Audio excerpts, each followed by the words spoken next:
Hello and welcome to another episode of Inside the Huddle. Today is Sunday, December 15th. This is episode 42 of the Inside the Huddle podcast. It is week 15 of the 2024 NFL season. 4 weeks to go. We've already got one Thursday night game in the books. Full slate of games today. You've got two Monday night games on tomorrow. So a packed weekend of football. Bye weeks are behind us. And we've got a couple massive games today, a potential Super Bowl preview. Heck, maybe two Super Bowl previews today. Bills, Lions, Steelers, Eagles. Should be two really good games. DiMari, lots to talk about. How's it going, man? Yeah, I'm doing pretty good. And for the fun of it, why not go three Super Bowl previews? You get Bucks and Chargers stay over on the West Yep. Coast. Playoff implications for that one. But yeah, we definitely got a great slate of football games. I'm definitely excited for Bills, Lions, Pittsburgh, Philly, in-state rivals, whatever you want to call it. Yep. Those two meet up today. So yeah, we got some really good games. So thanks to the NFL for at least blessing us with some great games on Sunday while we have to watch all the mid that's going to follow up Yeah. with it on Monday. So let's get into it. Yeah.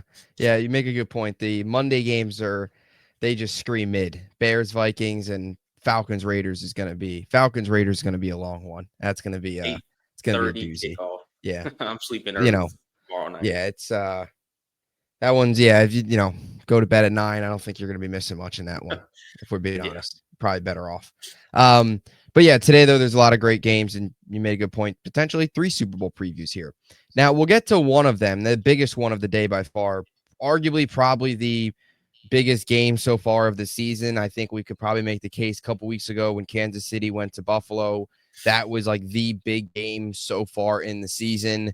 You fast forward a couple weeks later, and you've got a 12-1 Lions team who have won 11 straight games, coming off a Thursday night victory against Green Bay in week 13, or week 14 rather. And then you've got a 10-3 Bills team coming off of a really difficult but very entertaining loss. Like if you were just an NFL fan watching that game, very entertaining back and forth game against the Rams. Two teams that are obviously Lions at the top of the NFC right now. Bills, even though they've fallen, the Chiefs are 12-1, Bills are 10-3. Still two teams that are fighting for number one seed in both of their respective conferences. Just, I guess overall, what are your overall thoughts going into this one? Dan Campbell, Sean McDermott, two really good coaching staffs, two just phenomenal teams. I mean, the record between these two teams is 22-4. There's not much needs to be said from that standpoint. Should be a great one at Ford Field. What are just some of your opening thoughts on this one? Well, I think we're going to repeat it for a fourth time. Possible Super Bowl, Yep. Preview. Uh, the Lions aren't a surprise. We were both very high on the Lions this year. And, over the course of the years with Dan Campbell, we've seen them build and build and build to this juggernaut that they are now. So, no surprise from them whatsoever. I mean, what I can say, though, only one loss at this point of the season, and some of their wins are very impressive. A few 50-point, wins where they have 50 points. So you look at this Lions team and you're like, I don't see no one that can really stop them. They look like a freight train, like, 120 miles per hour. Nobody's willing to step in front of them and stop them. And that one team was Tampa Bay. That's the only one that's beat them. Yeah. On the other side of it, you look at this Bills team that has also been so great. But now you kind of go back to last week and you're like, do you have concerns? Especially after Thursday, watching how the Rams went out there and struggled against the Niners. Yeah. And you see how the Rams looked against Buffalo. And you're like, are there concerns? Is the defense starting to get figured out? The offense still looked amazing, but it really reminded me of the Bengals that we've been watching all year. Was like, this team is going to now have to score 50 points to win a game because they're going to give up 49. But for the Bills' sake, I think it's just one of those games where you struggle. You're going to have those games where you struggle, and kind of, I guess, probably giving away where I'm thinking this game is going to go. We talked about it. I think Buffalo bounces back today. I also think that run game for Detroit kind of struggles today. When we mentioned this last week where they can't run the ball too well, is Jared Goff going to beat you? Can you trust Jared Goff? I think we are going to see that today. Not saying that they get completely shut down on the ground, but we've seen them run all over teams all year. Don't think that's today. Josh Allen is going to further his MVP case once again against a very struggling Lions defense that has been better, but still struggling. So, game of the week, but I think Buffalo really stamps their name this week. If those who are still in doubt that they are going to turn into the team to beat after today's game. Yeah, 100%. And you make a great point. I think we all saw this coming from Detroit. Maybe not 12-1 that good. I mean, 11-game win streak, but we definitely saw them being a contender for number one team in the NFC. I mean, I think I predicted at the beginning of the year, Texans Lions, I think, was my Super Bowl, which is not one half of it's not looking pretty right now. Maybe the Texans go on a run. I don't know. We've talked about them a lot. They feel like a wild card exit. But we'll see. Anything can happen at the end of the day in the NFL, and still 4 weeks to go. A lot can happen here rest of the way in the regular season. But yeah, I mean, Josh Allen, even though the loss last week, I feel like we've got to just want to talk about him. I mean, he's a monster. I mean, last week, even though they lost that game, pretty much put the team on his back, had 6 total touchdowns, 3 on the ground, 3 through the air, 342 passing yards, 82 rushing yards. I mean, it's just crazy what this guy's doing. And again, you look at the guys around him. I mean, his leading receiver was Khalil Shakir, who is solid, but you wouldn't expect Khalil Shakir to be your main threat for a 10-3 team. And that's just a credit to Josh Allen. He's so dangerous. You've got to watch out for his legs. He's built like a linebacker. I mean, he's so tough to bring down. Monster season. You've obviously got Matt Collins, who's been a factor. He had a touchdown last week. Ty Johnson as well. I mean, Ty Johnson was a former Jet. He could never catch the ball with the Jets. Now here he is making some plays for Buffalo. So they've had so many different guys make plays. The one constant, though, has been Josh Allen and his ability to make plays through the air and with his legs. And yeah, you mentioned it with the Lions defense. They're interesting because, and the Jets, maybe they'll interview Aaron Glenn. So there is part of that here. Like, I think Aaron Glenn has done some good things, but they're interesting in the fact that they have some of these dominant games, right? They held Green Bay when they went on the road. They held them to just 14 points. Against Houston, their defense pretty much won them that game because Goff threw 5 interceptions. If the defense, I know Houston as well made some mistakes, but if the defense was anything like they were over the last 2 weeks, they would have lost that game. So there were some games where the defense dominated or played well, but then you see games like Chicago where you let Caleb Williams come back into the game in the second half. And in last week, the defense early on was phenomenal. All over Jordan Love. Like we talked about it last week, Jamal Adams came out of the middle of nowhere. He was getting in on the action. They've had so many of these different moving pieces, but then you look at the second half and, it took a game-winning field goal by Jake Bates to secure the victory. So I agree. It's been weird. They've had some moments this year of really good. And there's also been some moments similar to last week where they start strong, then they start to fall off. They had those 2 dominant 12-point over 2-week performances where they beat Jacksonville 52-6, then they beat Indy 24-6. It's been a mixed bag for them. It's been a mixed bag. And for this Bills team, 42 points last week. This feels like a 35, 38, 31 type of game. Yeah, I'm expecting high scoring because that Bills defense is another one that's not on the same caliber of Detroit where you kind of don't know what you're going to get. But then again, sometimes you look at San Fran, and I know weather played a huge part of it, where the San Fran game, Brock Purdy and, the Niners couldn't do anything. And you're like, okay, where's this Bills defense been all year? And then last week, the Rams completely just dominate you. So I think it's going to be high scoring. This is really going to come down to 2 teams that really play great football. I think, it's cliche, it's old head or whatever you want to call it. It's going to come down to the first team that either gets a turnover or gets a stop. Yeah. I think it's that simple. Yeah. No, 100%. 100%. And yeah, I think, like you said, with the run game, I think it is huge for Buffalo to try and slow down Detroit's run game. Detroit, you've got to have answers. Somebody's got to figure out an answer for Josh Allen. I mean, this can't be a guy that goes out there and runs the ball today 8-9 times for 70 yards and a touchdown. I think if that happens, you pretty much talk of a loss there.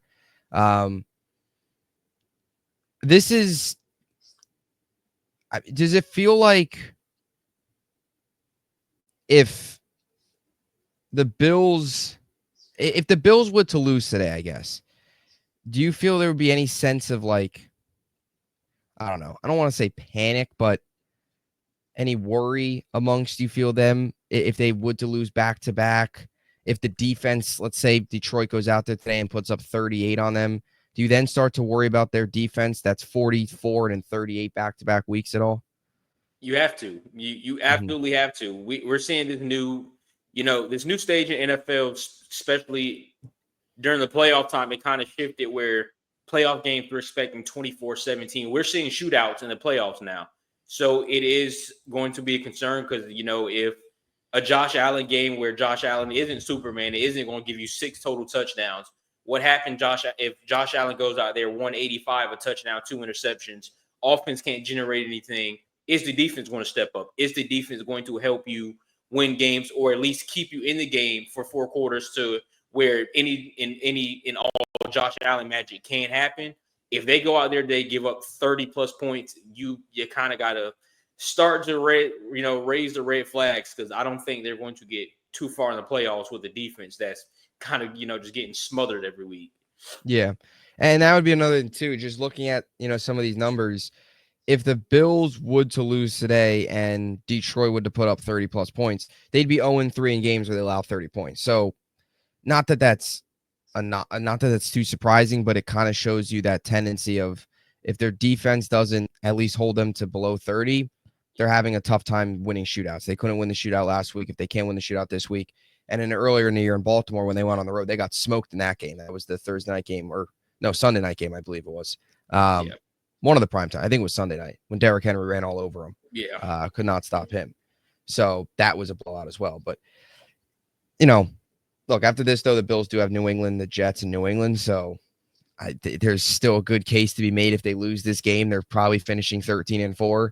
And the same goes for Detroit. Even if they lose this game, they're probably beating Chicago. They're probably going to beat San Fran. Minnesota will be tough, but they're probably at most 3 losses, I think, at this point. Legitimate Super Bowl preview here. So I think we're all eating our words on Buffalo. I was not expecting this. I had them going to the playoffs, but there was no way I'd be sitting here in December talking about a 10-3 Bills team with, let's be honest, no real number 1 receiver.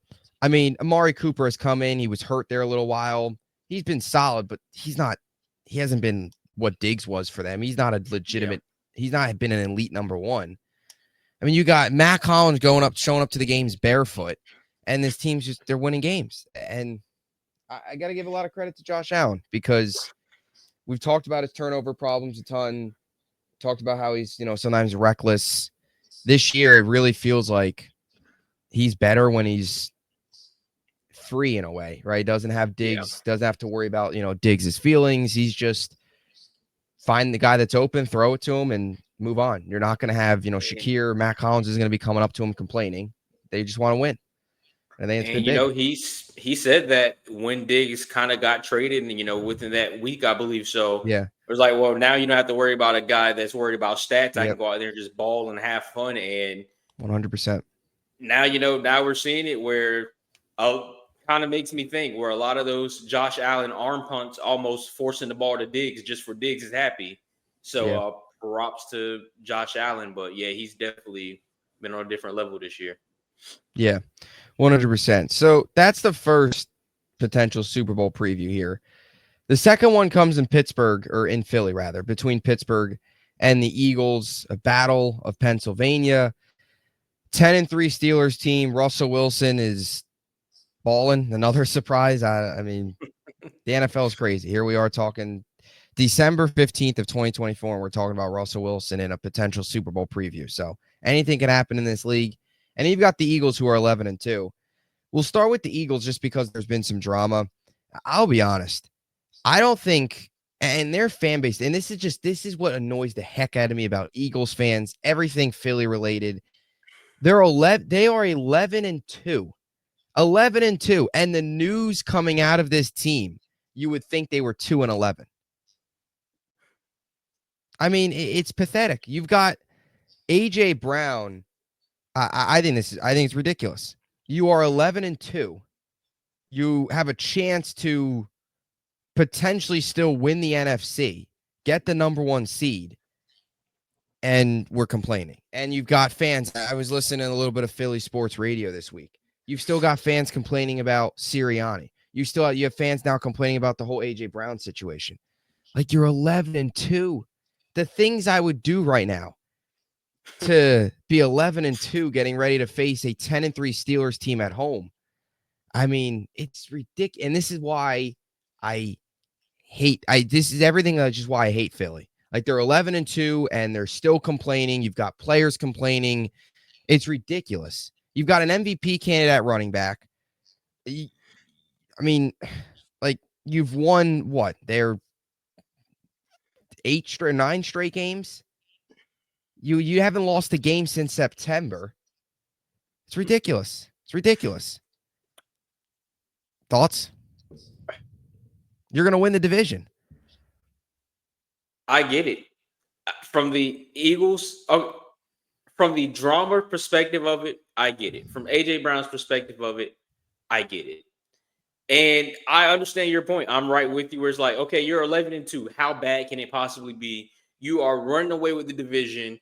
You know, the number 1 seed in the NFC is basically still in your grasp. What is there complaint about? That I'm really not understanding. I mean, just shut up and be happy with what you got. I mean, you could be watching our 2 teams for all you know. You would understand true pain. And let's be honest here. Eagles fans act like, and I know prior to the Super Bowl, there was a lot of pain. They never won a Super Bowl. There was a lot of misery. But Eagles fans act like they've never seen success before. Like, you just won a Super Bowl 7 years ago. I mean, we're neither of us. We're just 2 guys sitting here that haven't seen a Super Bowl in the 2000s. 2 decades. Over 2 decades we have. I mean, the Jets a little bit longer. The Jets haven't won a man landing on moon has happened since the Jets won the Super Bowl. I haven't seen a conference championship. Yeah. And this is a team that seems to constantly be either there or on the doorstep. I have not seen a conference championship in my lifetime, and we are complaining about being 11-2. As much as I don't like Sirianni, as much as you don't like Sirianni, we talked about it all year. We talked about it last year. You're 11-2 with this doofus. You have to be appreciative because I mean, you could have Mike McCarthy and Jeff Ulbrich for all we know, completely just shattering your teams. You could not have a GM right now. That is also true, or quarterbacks on either side. Yeah, you could have took a team down to the wire where a game they should have lost like 3 touchdowns, block a punt, and some guy touches the ball and you lose the game. That could have happened to you. That's never happened. Talking from PTSD experience, you haven't had it. So I don't want to hear it. You're 11-2. Everything is going well. Just please shut up, play your football, and get knocked out of the playoffs so all of America can be happy again. Then complain. So, then I would like to hear the complaining. For Philly's sake, all the outside noise from the fans and stuff, I don't get it. Please stop complaining. Now, in-house, AJ Brown, Brandon Graham, everything's going on. I get it. Because we talked about this last week. Jared Goff, Jalen Hurts, who do you trust more when it comes down to throwing the ball? That just further proved our point last week of it's Jared Goff by 1,000 miles. And kind of how we were just saying with the Lions. Saquon, and I feel it for some reason, Pittsburgh's game plan going today is going to be, it's everyone's game plan, but stop Saquon no matter what. All 11 to the ball, hair on fire, stop Saquon. Jalen Hurts today is going to have to prove that he can throw the ball. Is he going to be able to throw the ball? And I get AJ Brown. Like, I'm open 5-yard out, 3-yard slant. I'm 6'2", by the way. I'm getting overthrown by 6 yards. What is going on? We practice. We have all this, time in the offseason and work together. Why can't we not get on the same page? And I understand that side of it. It's like, hey, you're winning games. What is there to complain about? But at the same time, I mean, if I go look up AJ Brown's name right now, it says wide receiver. It doesn't say left tackle. He doesn't want to be out there blocking all day on the island. So I get the frustration, but at the same time, I love it because it just proves my point that I just don't think Jalen Hurts is that great of a passer, and I think that's their kryptonite when it comes to playoff time. But if Hurts wants to silence the critics, today is the day to do it. Yeah. No, yeah, 100%. If there was a game where, or if there was a team that could, and a coach that could potentially scheme something up to completely, I guess in a way, in a expose Philly, it would be Pittsburgh, in my opinion. And yeah, I mean, we agree. Like last week, we talked about it. Golf, one of the biggest things I think that separates Philly, and also coaching. I think, Sirianni. As much as I wouldn't be complaining right now about Sirianni if my team was 11-2, but from the outside, like Dan Campbell's better than Sirianni. Golf is a better thrower than Hurts. Now Hurts is definitely better with his legs, but yeah, I mean, today will be a big test. I don't know. I think if you're gonna, I think it could be used as like this whole thing could be more of a distraction than anything. Like I don't think AJ Brown's he's not gonna get anywhere with complaining. We know what Jalen Hurts is. He is I don't know if run first quarterback that's not really the right thing, but he's a quarterback that's his strong suit is his running ability. Yeah. It's his ability to roll out of the pocket and pick up yards with his legs. He is probably at most a 22, 23, 24 touchdown per year guy with, probably anywhere from like 7 to 9 receptions. Maybe I know last year he had, I think 15 interceptions. But on average, this is more of like a 7 to 9 interception guy. And he's got 5 this year already. So he'll probably throw maybe 2 over the next 4 games and get to like 7. That's what he is. Like AJ Brown by now should know that. And it's not like AJ Brown's having a terrible, terrible season. I mean, I know the receptions are down, but he's still on his way to another 1,000-yard season, which will be 3 years with Philly, 3 1,000-yard seasons. I don't know. And I know the whole receiver thing.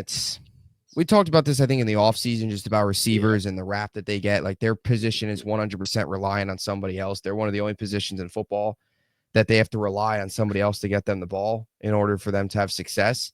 So I get that aspect of it, and that's why a lot of times they're labeled as divas, but I don't know. It's just you're 11-2. Same thing with Brandon Graham. Like you're a leader on this team. If anything, you want to try and keep that stuff in-house, not have it all leak out to the public. You got Brandon Graham saying stuff on what was it, his podcast or whatever, I think it was. He was saying stuff about it. And that could kind of become like a weak spot too. Like Philly knows AJ Brown is unhappy with Hurts. They know that if they take Saquon out of the game, like now all these teams know if early on in this game, if AJ Brown's not getting the football, he's going to get all flustered. It's going to mess with Hurts. That just gives the team an advantage. From the other side of it, AJ Brown's comments could be perceived as towards Hurts, but I think it is a bigger picture than Hurts and a lot to do more with Kellen Moore to a sense. Yeah. From guys who watch Kellen Moore for a lot, I mean, he, some of his concepts when it comes to getting guys open aren't ideal. They don't lead, they don't lead teams or they don't lead your players' success to get open, to get the ball, to make plays happen. I mean, look at him at the Chargers with 1 year. Herbert had his worst year as the quarterback with Kellen Moore, calling plays. So I think AJ Brown's frustration is a bit with Hurts because, like I said, you're getting overthrown on crow routes, deep outs, those type of things. That should be routine. This should be like throwing balls on air in practice. But if you look at some of Kellen Moore's concepts that he runs and 4 hitches at the sticks, and it's terrible. It's not great, and it's always been Kellen Moore. It's like, hey, how great can I run the ball? And then alpha running the ball, we're going to go play action and hope to attack downfield. So for AJ Brown, there's a factor of a few things, but I think it should not all necessarily be fingers pointed at Jalen Hurts, which, yes, we agree that he is not a prototypical kind of pocket passing guy. But at the same time, I mean, Jalen Hurts doesn't call the plays either. So and you got to be some grace. Yeah, and also Jalen Hurts, let's be honest here. How many teams right now in the NFL would take Jalen Hurts as their quarterback? A lot. There'd A be a lot of lot. teams right now that take Jalen Hurts. And how many quarterbacks right now? Like, would A.J. Brown want to go back to Tennessee and play with Will Levis right now? Mason Rudolph? I don't know. He doesn't It, realize it, what he this got. this to me is sort of like this whole the grass isn't always greener on the other side. Yeah. Like complaining, you want to complain, yeah, like you said, the offensive coordinator, fine. Obviously, you've witnessed a lot of that in Dallas from Kellen Moore. But I don't know, like it hurts. There's not many. I mean, you just go through the list. Look at his division. Who would you rather have right now? Like the rest of the way this season, Daniels or Hurts? Now that's a tough question. We know you're taking Hurts over Cooper Rush, and the Giants don't even deserve time on this show. So not even going to bring up who the heck their quarterback is because it doesn't even matter. They're flying planes over MetLife Stadium telling Mayor to fix the dumpster fire. So they're not even the Giants right now are like in a league of their own. The NFC East is 3 teams. Giants are so bad they don't even deserve. That's too much. 30 seconds, that's enough. Daniels or Hurts? At this stage, current stage, I'm going to go Hurts just because the experience. Yeah. Yeah, I probably would too. That's tough though. Future-wise, I would obviously go Daniels. Yeah. Because I think Daniels has a higher ceiling the rest of the way than Hurts. I think this is kind of what you're going to get out of Jalen Hurts. But yeah, I mean, there's a lot of teams that would take Hurts. I mean, heck, you just go through the list. Right now, like as currently constructed, if the Cowboys could slot Jalen Hurts in right now, you'd rather him over Cooper Rush. I'd rather me over Cooper Rush. Yeah. Sign me up for Hurts who need. I mean, I would personally, I'd take Hurts over Tua. I think I agree with that. Obviously, New England's a little bit different. Drake May, but still, like the whole point is just comparing current starters right now to Hurts. I think there was a lot of teams that would take Hurts, and a lot of fans right now a lot of players right now, I'm sure would love to come to the Eagles and be a part of 11-2 team. So I get both sides of it, but I don't know. The Eagles just really annoy me.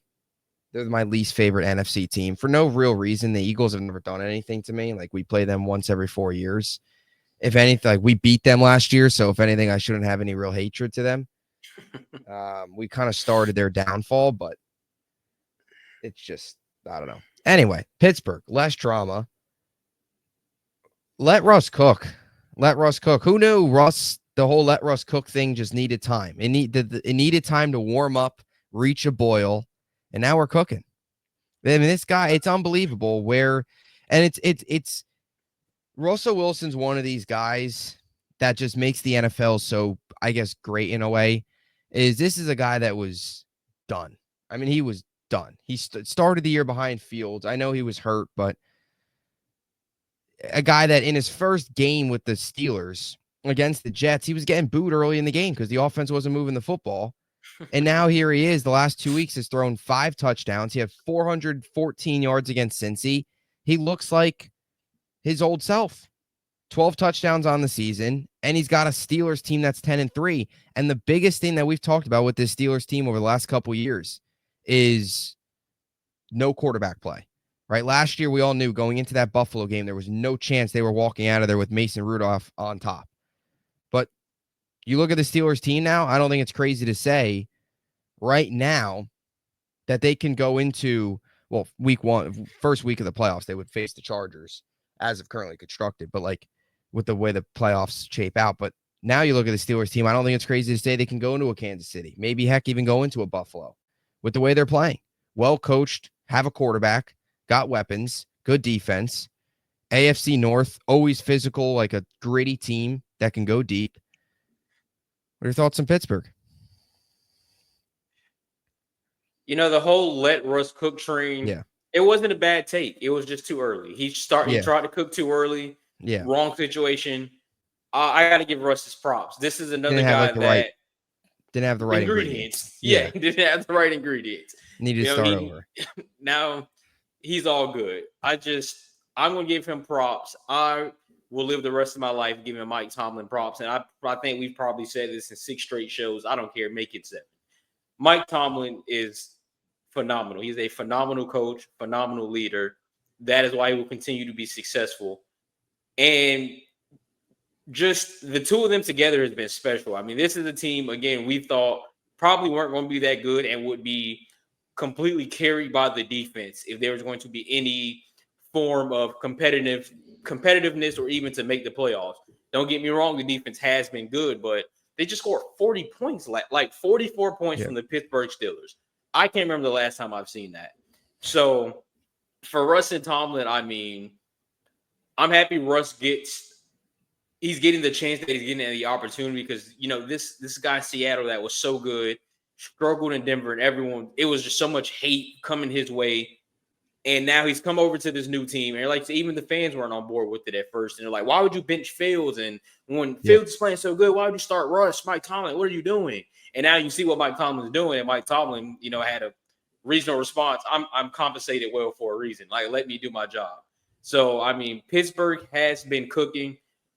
Big test for him today. No George Pickens. So who's going to step up for him today? That's the big question. Kind of hurt my game pick. I was leaning Pittsburgh this week to go in there and win it, but no Pickens. Things have definitely changed, but we get to see just how good. I mean, they've already showed us how good they are, but we get another glimpse of what Pittsburgh possibly can do. And you just mentioned them going into an area like Kansas City or Buffalo and winning a game on the road in the playoffs. Hostile environment like Philadelphia, we know, you know, Steel City does travel pretty well. So you see a lot of black and gold in the stands there too. But for Pittsburgh, this is a way to show us like, hey, we can go into any building, punch you in the mouth, find a way to win because we are that scrappy team like you were saying. So that is a huge matchup today that I feel is very under the radar. Yeah, definitely. And I will even say this too. Like, I wouldn't necessarily say I totally agreed either with the whole Fields thing. They were 4-2. They were finding ways to win. They just put up 32 points. I know it was the Raiders, but still, they put up 30 plus points for the first time in the on the season in Week 6. They were winning. They were doing fine. They were doing well with Fields. And credit to Mike Tomlin. He made a bold move to go to Russ because once you went to Russ, you really, I mean, you always could, but it would be weird to then go back to Fields. Yeah. Like, oh, we're going to bench you when you're 4-2. If Russ goes 0-2 going into the bye week, then we're going to come back crying and tell you, here, come back. We want you now. That would have been strange. So it was a bold move for Tomlin, and it paid off. Since that move to Russ, they were 4-2. You go to Russ, and they're 6-1 since. And we always talked about with this Pittsburgh Steelers team was the final stretch of the season. They were 6-2 going into that bye week. They just beat the Giants. They beat the Jets back-to-back, those 2 games. They kind of got through the softer part of their schedule, right? They had the Colts earlier in the year. They had the Raiders. They had the Jets. They had the Giants. They even had the Chargers in Bo Nix's second game. He wasn't himself yet. So they were still very, Falcons week 1 as well. We know they haven't turned out. So it was a weak part of their schedule. And we talked about going into this stretch here. Week 9 was they've got a very tough stretch. They've got Washington. They still had to play Baltimore twice. They've got to play the entirety of the AFC North, Cleveland twice, Bengals twice. They have this Eagles game. And you look at so far through this stretch of tough games, they're 4-1. Their only loss was in Cleveland. And that's a bad loss, but Tomlin doesn't win Thursday night games. We know that. And I don't want to be that guy, but, you know, at the end of the day, Myles Garrett kind of talked about it. He's like, hey, we played in the same snow. But weather was a huge factor of that game. Just tremendous factor. Yeah. I think Pittsburgh wins that game if it's not, completely white on the field. As crazy as it sounds, it took away their passing game. It took away Russ's ability to throw, which is crazy that we're saying that right now in 2024, that Russ's arm is that much of a factor where the snow could take it away. But we know where this Steelers run game is. It's streaky. I think Najee Harris, he has his moments, but he's not a huge yards per attempt guy. He's never been. He's not like that huge explosive guy. He's more of that gritty back, not a huge, he's going to get the ball a lot. He's going to grind out he could grind out, 3-4 yards on a, maybe a difficult third down or a fourth and short. But you're not going to get, him going out there and averaging 5.6 yards per carry, have like 16 carries for like 100 yards. It's not what he does. But I did some research. The last, like you mentioned, they put up 40 in Cincy 2 weeks ago. The last time they had a 40-point game, 2018. It's the last time Steelers put up 40 points. 52-21 over the Panthers. Actually, I think I told you I have a friend who's a Bengals fan. After the game, he went. I remember him looking up that information because he was absolutely sick to his stomach at work about how this team cannot seem to score unless they're playing Cincinnati.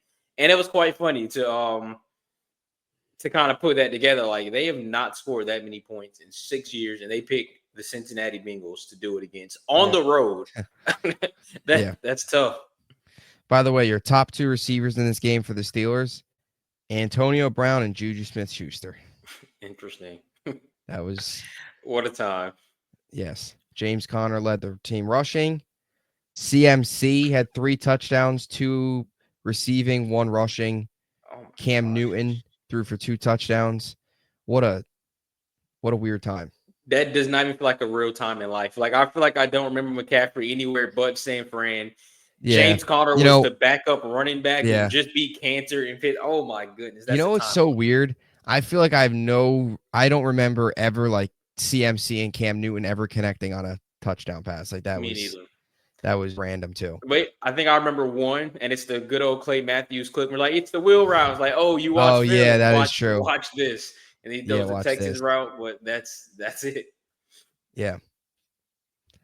That was young CMC and Clay Matthews, old Cam Newton on the same field. Football's quite a place. I will say, and we'll get to the Panthers here in a second, but it does show you how far the Panthers have fallen. They had Christian McCaffrey and Cam Newton on the same roster, and now we're sitting here talking about a 3-10 Panthers team, or about to talk about a 3-10 Panthers team. Not for the bad, though. Right before we even get into it, I guess this can transform if we're kind of done with Pittsburgh and Philly, but imagine being Carolina, and Bryce Young has been good. He's been a lot better. But imagine being Carolina and you had Baker Mayfield and Sam Darnold on your team, and now look at him. Now that's insane. No, yeah, you're 100% right. They had Baker, they had Darnold, they had CMC on their team at one point. That's brutal. Yeah. Heck, they had DJ Moore. They did. That's brutal. Imagine how different the NFL would look right now if we had a DJ Moore, CMC, Baker Mayfield led offense in Carolina. And like Thielen as the number 2. Imagine Chuba Hubbard as kind of like your number 2 behind CMC. You've got Thielen out there as well. You've got Leggett now. That would be. Would it be crazy to say that team is sitting at 10-3 right now? No, not at all. I mean, they would definitely be winning the NFC South. That's for sure. Yeah, 100%. Completely blowing it out the water. But yeah, if that was the team right now, and I know Dallas has its struggles, but if that was Carolina's team now, Dallas had everyone healthy. CeeDee Lamb, of course, we would be talking about a possible like NFC Championship preview. If in some timeline, that's what's going on right now. Yeah, Carolina has that. Dallas is good.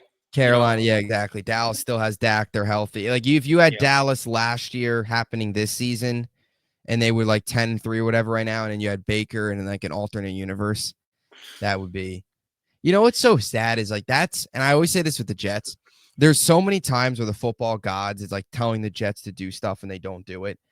It's almost like the football gods place Sam Darnold on the Panthers saying, look, this is going to work. And it doesn't work. Then they place Baker Mayfield. That was so random. Baker Mayfield just falls into their arms and it doesn't work out. And, 2 guys now are maybe, hey, heck, that might be the NFC Championship game. Baker Mayfield and Sam Darnold. That's not crazy to argue. That is not crazy to argue at all. Yeah. So imagine that. Imagine like Baker Mayfield on the Panthers against Darnold and the Vikings. Imagine that. Like the Panthers are good and the Bucks were nothing right now. Oh my goodness.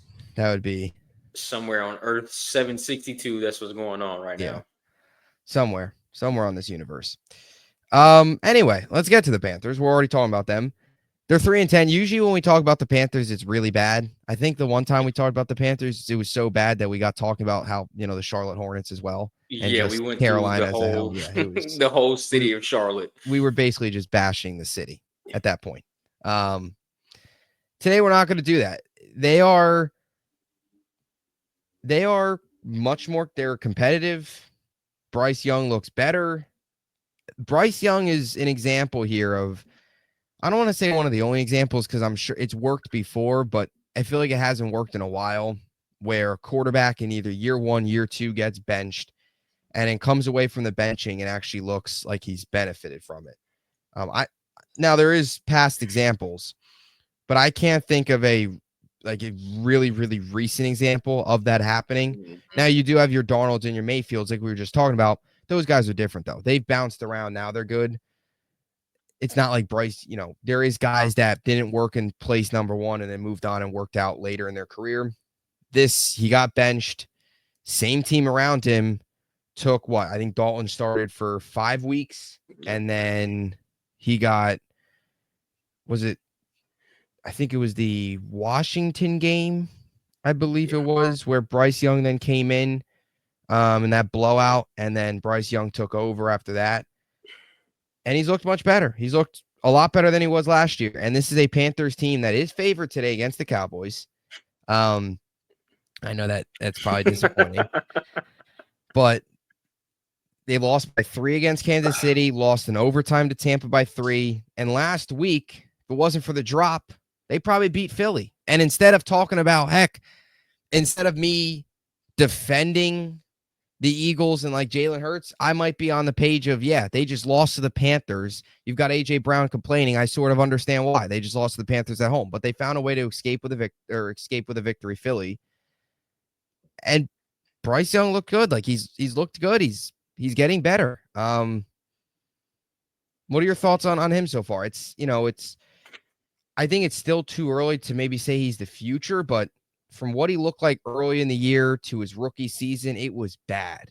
And now he's competent. I mean, 3 of his 7 interceptions came in the first 2 weeks.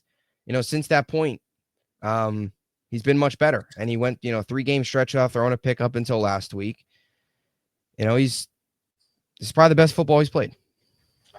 Yeah, for the Panthers' sake, I mean, if my math's correct, I can't think of all the scores, but I think they are 11-point difference from 3-10 compared to being, was that 6-7, and still in it in the NFC South race. So just the way the cookie crumbles, but no, they've definitely played some great football. I mean, that Tampa game kind of didn't go in their favor. They're supposed to win that game. Chuba Hubbard fumbles. Unfortunate way to lose that game. Don't feel bad, Carolina fans. The Chiefs have absolutely used whatever type of voodoo specialty magic that they make in Missouri for all season. So, that one, unfortunate. And then the drop by Xavier Legette. I was actually sick to my stomach watching that drop because as much as I hate Philly, I needed that. But Carolina and Bryce Young has been playing very well. I'm on page with you there. I do agree, though, it's kind of too early to say, all right, maybe he's the future, but you kind of look at it and you're just like, this roster can't get any worse. So he's playing really great ball. Adam Thielen is like 6 years younger all of a sudden. Thielen is playing great. Chuba Hubbard's running the ball well. They're looking very good. He's taking care of the ball. They're moving the ball. They're looking productive. Defense is playing good. So you look and, again, you're kind of just like, it's too early to say he's the future. But you look at this team and you're like, can Carolina get any worse with the draft coming up? And we're talking about a top 8 spot for them for sure. Yeah. Just say they go get a weapon. Let's just say they go get McMillan out of the receiver out of Arizona. So now you pair him with Legette, Adam Thielen. Now you kind of move him to your slot. You still run the ball well. And you're just like, Carolina can't get any worse. And where they're sitting at right now, I know we're looking at to next year, but you look at the 2025 season and you're just like, with the way our division looks, we're in a great spot. Yeah, we're 3-10. We're 11 points difference from being 6-7, fighting for a spot in the playoffs. But I think for them, you kind of look at what can possibly happen. If we can get this Bryce Young next year, we can get a few draft picks, we make some moves in free agency. We're going to be very good. And I think that benching and, I don't know if you've seen it, but Bryce Young said rapper Rod Wave also reached out to him for some words of encouragement. So it kind of really comes down to being one simple thing is confidence. When you believe in yourself and when one other person, two other people believe in you, that takes you a long way. I mean, you got a Carolina fan base. I know we joke about how they don't have fans, but when you got 60,000 in the stands booing you every week, and you probably got guys in the locker room going about things a certain way, really not too fond of you because you're not playing too good, you lose confidence in yourself, especially as a first round pick where you're supposed to come in and you're supposed to be the guy. Everyone's talking about, and it's, okay, well, we should have took, or they should have took Stroud. They Stroud this, Stroud that. Bryce Young sucks. It's demoralizing. But I'm actually very happy for Bryce Young. He's bounced back. Go out there and punch Dallas in the mouth today. Please and thank you. Go torch Dallas for 300. I just hope this is, he continues this up. He stays healthy and he just has a very successful career because he's deserved it. Always been a very humble guy. And he just wants to play ball and win. So I'm happy for him. I'm happy for the Panthers. And I'm a big Carolina Panthers fan today. Yeah. No, yeah, I 100% agree. You're right about all that.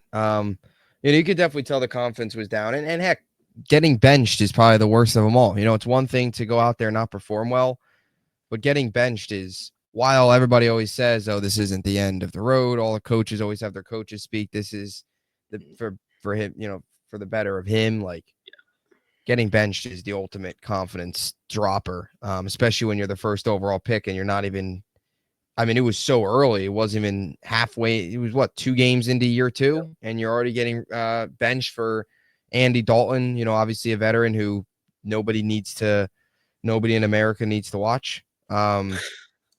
If we're being honest, but he's looked good. You can make the case, not just make the case. They could easily be 5-0 right now over the last 5 games. Like you said, they could be 6-7 right now. If they could even just be 5-8 right now, and they would still technically be like in realistic competition for that NFC South title. That's how bad that division is. You lose to the Bucks in overtime.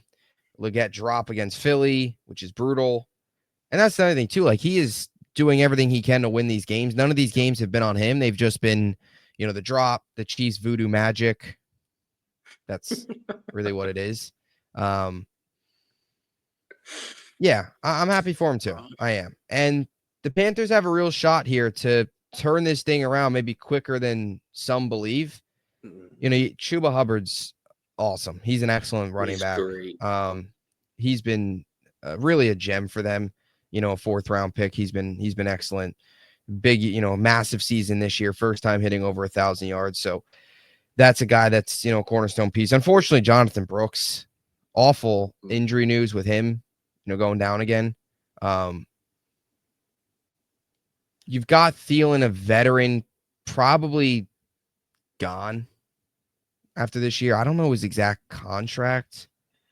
I don't know. That's tough. Him and Bryce have such a connection. He's a locker room guy at this point. Like you got to keep him, right? And he's playing well. It's not like he's there taking up a spot. Like he's playing exceptional. I think you got to keep him. Yeah, I would be if I was Panthers. 3-year deal. So he's got so there's a potential team option after this season. Okay. And in 2025 final year, then they've got those void years tacked on, but he would be a UFA after next year. So I'd be on board with bringing him back if you're Carolina.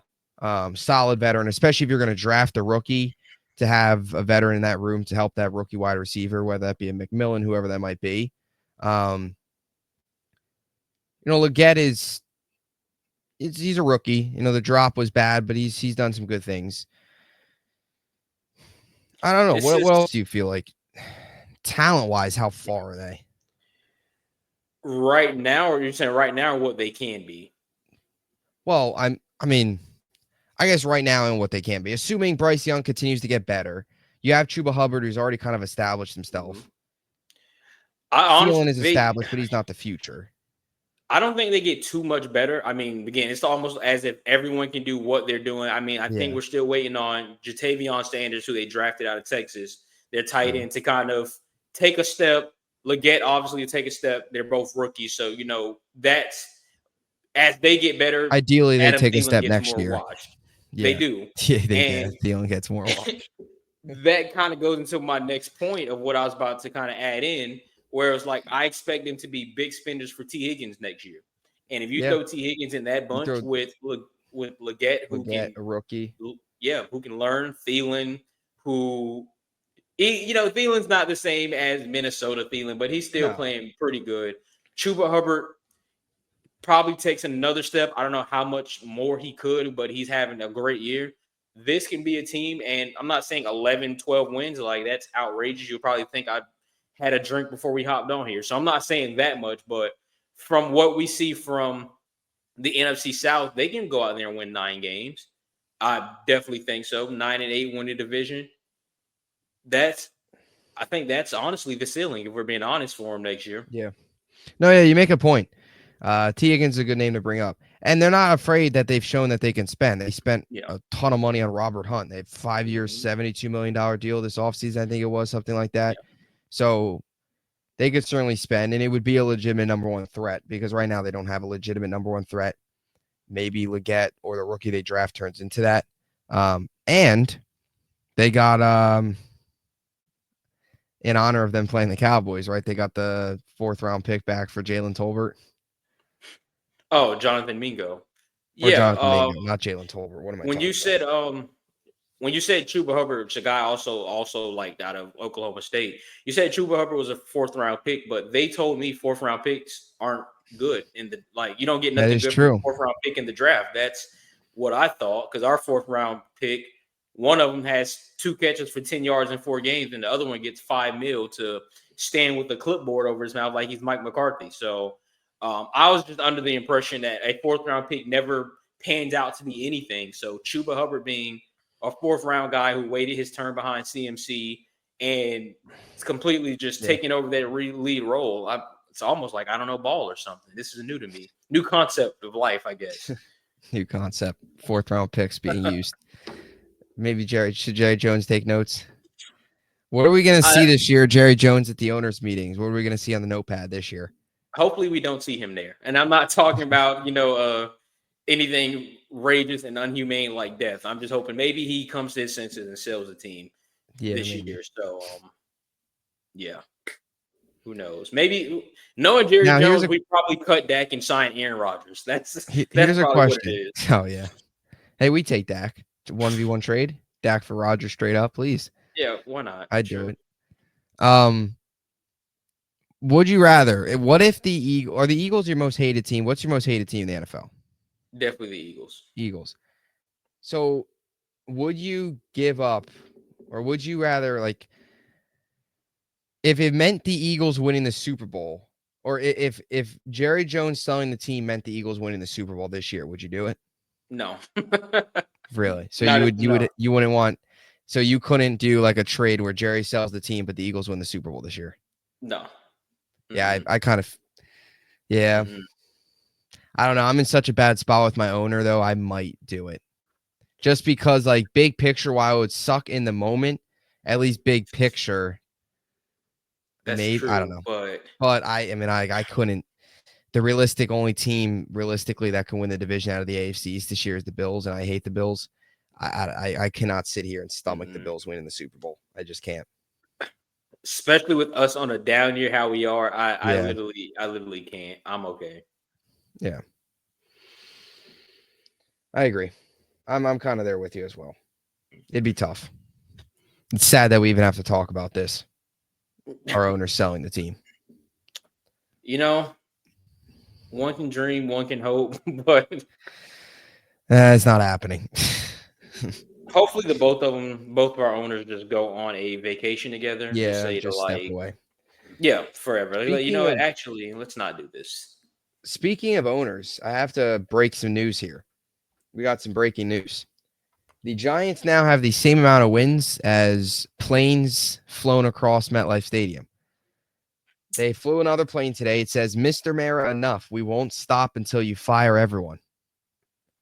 So the Giants, we have a plane last week that said, Mr. Mara, please fix this dumpster fire. Now we've got Mr. Mara, enough. We won't stop until you fire everyone. So the Giants have a longer stretch of planes flying over that's their longest streak of the season. 2 weeks of planes flying over their thing. They have not had a winning streak yet this year of 2 games, but they've got a streak of planes for 2 weeks. So hey, I mean, progress, right? That is at eventually going to. At least we're saying, I know Jersey, New York, across the bridge, whatever. There's 2 things that's going to be consistent about New York related anything. Pizza's going to be good. The Giants are going to suck. And now they're finding consistency in flying planes. I mean, yeah. I don't know who that guy is that's willing to, if you think about it, put this in perspective, every morning drive to whatever, landing strip that his plane is at to attach his banner, get the banner prepped, to fly it over MetLife. That's dedication. That is consistency, and that is what they need as an organization. I love it. Yeah. I'm all for it. Yeah. I love it. This reminds me of when the Jets flew a plane, or somebody flew a plane over New York City when Gaze was here. When they were 1-7 in Gaze's first year, there was a plane that said "Fire Adam Gaze now." So we really have more planes that are being flown, bashing our 2 organizations in this 2 crappy organizations in this city than we have playoff wins from the 2 teams. We've got about 4 planes. That's crazy. Unbelievable. And there was also a Fire Idzik campaign. We had the billboards. When John Idzik was the GM for the Jets, there was billboards, fire John Idzik. So it was a whole, it's just how it rolls. Anyway, someone that didn't get fired, but is now getting hired, Chapel Bill Belichick to North Carolina. I mean, this is weird. That's all I have to say. My first reaction was just weird. I'm shocked that he actually took a job in North Carolina. I never thought he would go to college. I also thought this was a guy that was so set on coming back to the NFL, trying to beat Shula's record of wins, all that stuff. Trying to also prove a little bit that he can do stuff without Brady, that he can go to another organization and turn them around. We talked about it a lot, but it felt like Belichick to Dallas seemed like a potential match where he's already got a quarterback. He's already got some talent on the roster where he doesn't necessarily need to rebuild. He can just slot in as a culture guy in a win now team. But he goes to North Carolina. He's going to UNC. I mean, I don't know how this is going to go. I'm not going to sit here and tell you that he's going to be great. I'm not going to sit here and tell you he's going to be awful. I don't know. I don't think anybody really knows how this is going to go. I think there's 2 sides of it. I don't think there's going to be any in between. I think this is either going to go really, really bad. His contract's essentially just 3 years. So maybe this is like a trial run for him. Like if this doesn't work, then because he does have his brother or his son joining him. Maybe this is kind of a feeder for him where Belichick gets it started and his son takes over and North Carolina is just stuck with the Belichicks forever. I don't know. But this is going to go one of 2 ways. It's either going to be really, really bad and Belichick is going to finish his career walking off of the North Carolina sideline upset, or is going to go really well and maybe he kind of runs this thing like an NFL program and it kind of turns into like a feeder program for the NFL, knowing what it takes to win in the NFL, like more NFL training, all that stuff. Like maybe that's what happens here. What are your thoughts on this? I think it's going to go either really bad or really well. I don't think it's going to be mediocre. I think it's going to either blow up in his face or this is going to go really well. I agree. I mean, I feel like, and we've kind of seen some guys obviously saving from Miami and then time in Bama.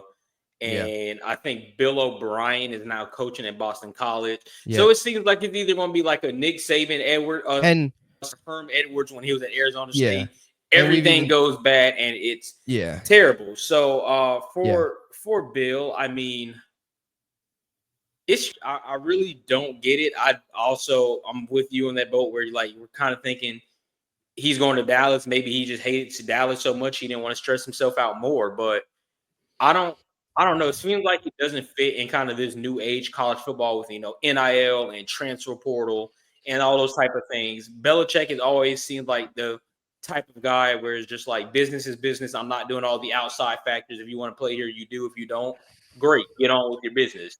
But it's strange. I really don't have much words on it. I guess we're not going to find out until next season. But as of late, I have seen a lot of guys that were in the portal for UNC kind of like, it actually, I think I'm going to stay. So seems like the UNC folks are on board with Belichick, and maybe we see this team become something special. They have not really been a threat in the ACC. Seriously, I know Drake maybe had some good years.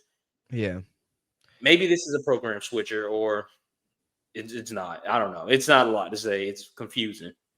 Yeah, and that's the thing too. You make a good point about North Carolina. Like they're not it's not like they're a program that needs to be completely revived. Obviously they didn't have a very good year this year, just going 6-6, but they've always been solid. They've never been great.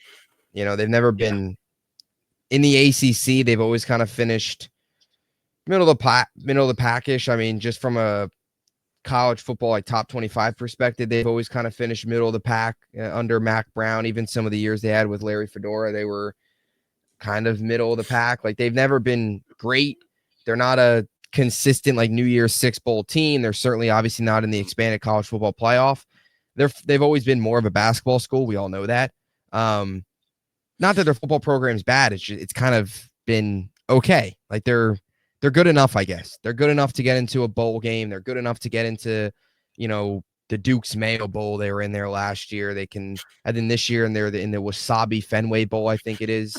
That's what they are. They are a average. They're a 7-8 win team program that's gonna get into one of these, Holiday Bowl, Duke's Mayo Bowl, one of these small bowl games. That's kind of what they've been. If I do remember, I think that COVID season they did get to the Orange Bowl and lost, but still, I think that so. COVID year was weird. It was a weird year though. You had some teams playing 6 games, some teams were playing 12. It was strange. Either way, that's kind of what they've been. So, like, how much better is Bill Belichick really going to come in and make that school now a football school? I don't know about that. I just think that's not who they are. Can he go in there and win 8 games? I don't think that's crazy, but is that really worth it? Like, is that successful? If we see Bill Belichick next year coaching in the Duke's Mayo Bowl, is that really where you want to be? Is that a success? I don't know. I feel like this whole Belichick thing, and I guess this is maybe part of it too, is anything less than like a college football playoff appearance for North Carolina in his tenure, doesn't it feel like a failure? You're not hiring Bill Belichick, that type of name, that type of coach, to just win 8 games. Mac Brown could have done that for you. Heck, Freddie Kitchens probably could do that for you, who's now the intern. Yeah, I mean, Greg Schiano's doing that for Rutgers right now. And there's a lot of other coaches that can go out there and win you 7 games. It feels like Belichick, if he's not winning 10 games with this team, it's a failure. Maybe my definition of failure maybe is a little bit higher standards. I don't know. It's weird. No, I think I'm on board. I mean, 8 wins and it's like, great, let's go to Orlando playing the Cheez-It Bowl. Like, what does that necessarily mean? Because, I mean, North Carolina this year lost their starting quarterback in like week 3. So, maybe with their starting quarterback, we're talking about 8 to 9 wins. And yeah, they are in a bowl like that. But I mean, the Wasabi Fenway Bowl or whatever it's called, compared to the Cheez-It Bowl, is it that much better? This is a team where you're kind of looking at the ACC where you expect Miami to fall off. Maybe, and they're going to lose Cam Ward. So Miami maybe falls off. Just say Syracuse. Clemson's always going to be Clemson.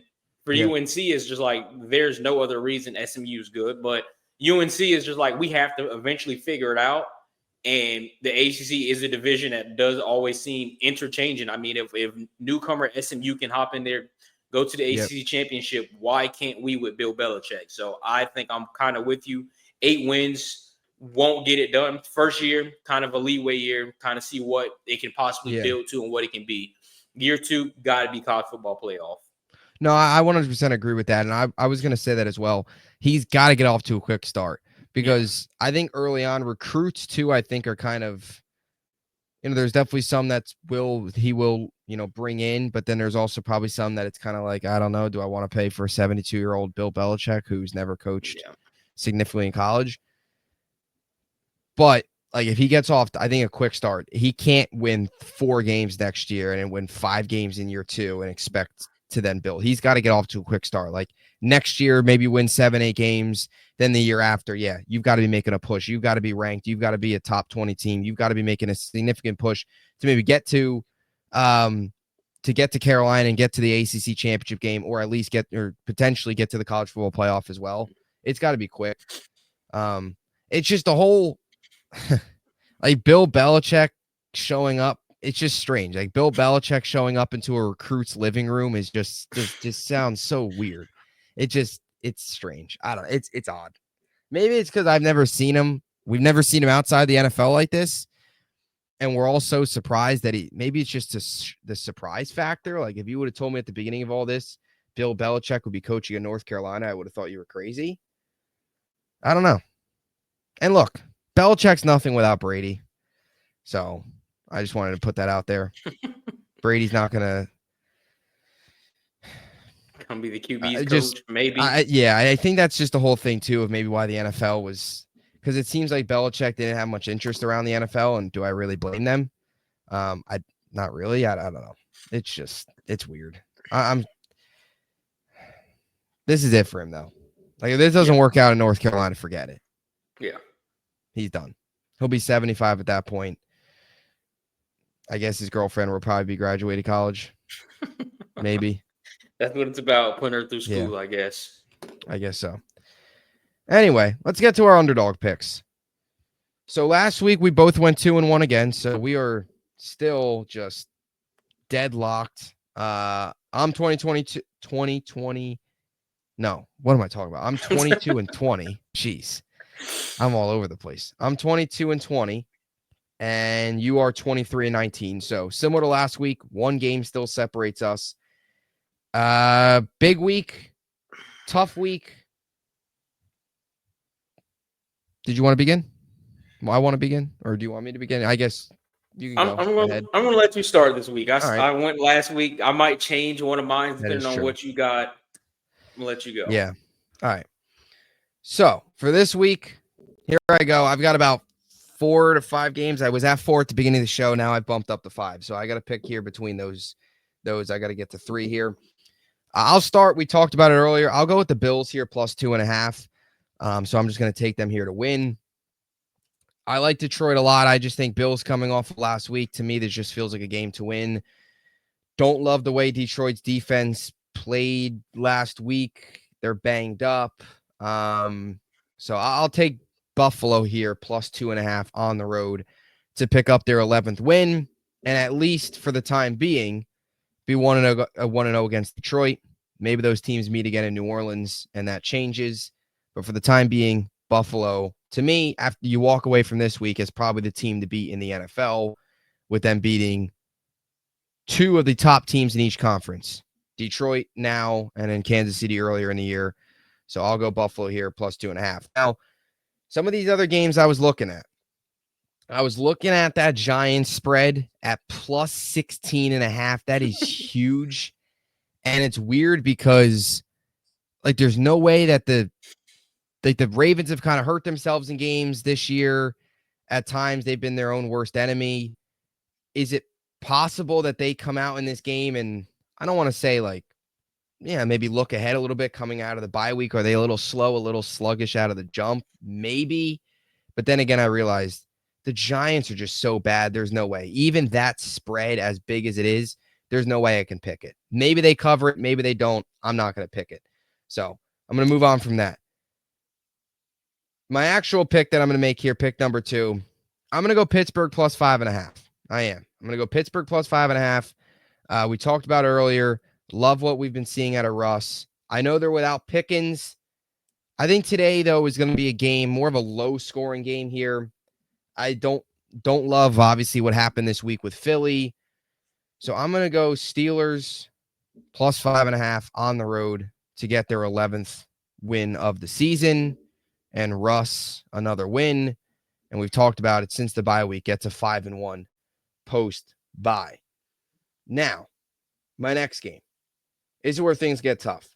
Dallas plus 2.5 against Carolina is tempting. It is. I'll be honest, it is. The Washington spread's interesting, plus 7.5. I'm going to go Dallas, though. I am. I'm going to go Dallas plus 2.5. I know we just talked a lot about Carolina and how they've looked better. But to be honest, the Cowboys, I know the way they lost last week was brutal, but the Cowboys haven't looked that bad either. Like, they beat Washington. They beat the Giants. They were competitive against a bad Bengals defense. But the Panthers they're not great. Yeah, they're getting better. Yeah, Bryce Young's showing progress. But I'll go Cowboys here plus 2.5 to win. So there's a good chance all three of these picks go 0-3, but taking some risks here in week 15. All right. Here we go. I'm checking, make sure one of these things are still the same. Make sure there's no. Okay. All right. Well, I'm going to go Bills plus 2.5 with you. Not going to repeat it. I think we're on the same page as far as that. Like the Bills this week. I wanted Steelers plus 5.5 as well, but with George Pickens not playing, I also need to try to separate a little bit. So I'm actually going to go Browns plus 4.5 against Kansas City today. That might be one of the worst picks that I have picked this season. But Kansas City played a lot of close games, like a lot of close games this year. Games that we completely thought they would go out there and blow out the Raiders and possibly blow out the Panthers. And teams are somehow keeping it close. Jameis is playing good. Jameis is playing confident. I'm going to go Browns plus 4.5. And then for my last one, man, I'm going to take the Dolphins against our potential AFC Super Bowl team that we thought, the Houston Texans. Dolphins have been playing a lot better with Tua. In Houston, you just never really know what you're going to get. I mean, if this was an outside game, I probably wouldn't take this spread, but Miami in a dome, so a little warmer. I think Miami finds a way to figure it out, and they are also in the midst of trying to fight for a playoff spot in the AFC. Give me Miami plus 2.5. No, Miami. Actually, it was plus 3. It is now changed to plus 2.5. I'll still take Miami plus 2.5. All AFC this week. So, wow. Not this is a touching big the week Cowboys for both of us. No, absolutely not. Yes, huge week. The only other one I would consider is Bears plus 7, but Chicago. Yeah, I learned the hard way last week. No, I can't. Don't touch the Bears.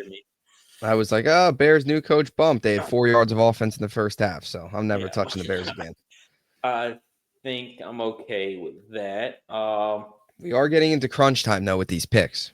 One game separates us. Every pick is that much more important. After this, we've only got 9 picks left, if you think about it. So big week for both of us, but very big week. All right. Any closing thoughts? Enjoy this great slate of football. And again, thank you guys for watching as usual, and we'll catch you next week. Yes. We'll see you next week. Enjoy the Super Bowl previews. Obviously, first one coming up at 1:00, Jets Jaguars. So enjoy that one. We'll talk to you guys soon.